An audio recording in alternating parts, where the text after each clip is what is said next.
حیث یک تاجک هیچ وقت قبول ندارم که با تذکره من افغان باشد.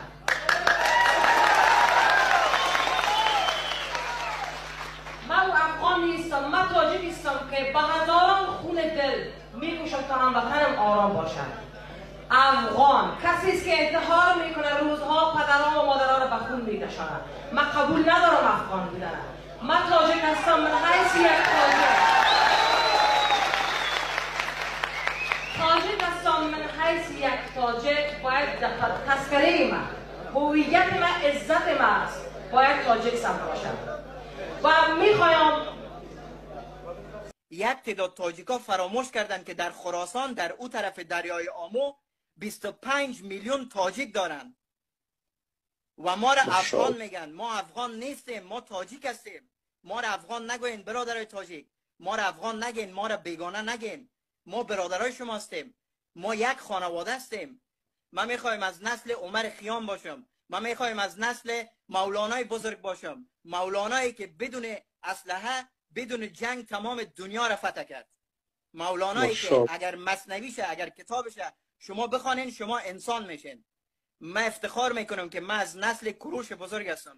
من افتخار میکنم که از نسل امام ابو حنیفه رحمت الله علیه هستم که 70% مسلمانای دنیا در مذهبش هستن. من افتخار میکنم که از نسل احمد شاه مسعود حبیب الله کلکانی هستم. تا بتواند تصمیم بگیره. چرا این افغانستان چرا ایجاد شده؟ برای اینکه این حوزه تمدن تیکه تیکه شه و نتوانند با هم گفتگو بکنن. ما سالهای سال 50-60 سال این حوزه نتونستیم با هم گفتگو بکنیم. یک تاجیک بدخشانی با تاجیک تاجیکستان نمیتونست گپ بزنه.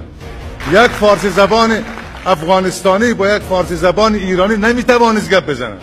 حتی اجازه نمیدادن سفرای تاجیک به این کشورها رفت آمد بکنه. چرا میشدیم؟ چرا خجالت میکشیم که اینا رو بگیم؟ ای وحدت ملی، وحدت ملی درو. کجا وحدت ملی؟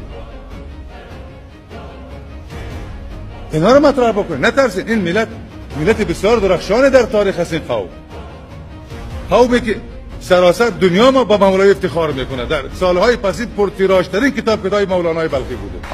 آوازخوانای معروف غربی شعرهایشو میخوان. یک اسطوره بزرگ فرهنگی است. شما متعلق به فرهنگی است که امروز شعر بر دروازه سازمان ملل نوشته است.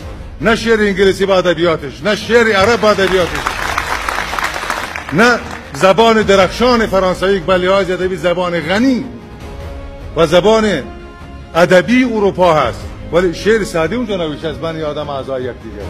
شما متعلق به این فرهنگ هستین. شرمش در کجاست که نمیگید ما تاجیک هستیم؟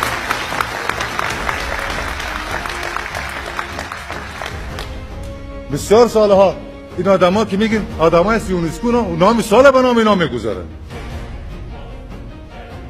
من آنم که در پای خوکان نریزم مری قیمت دور لفظی دری را.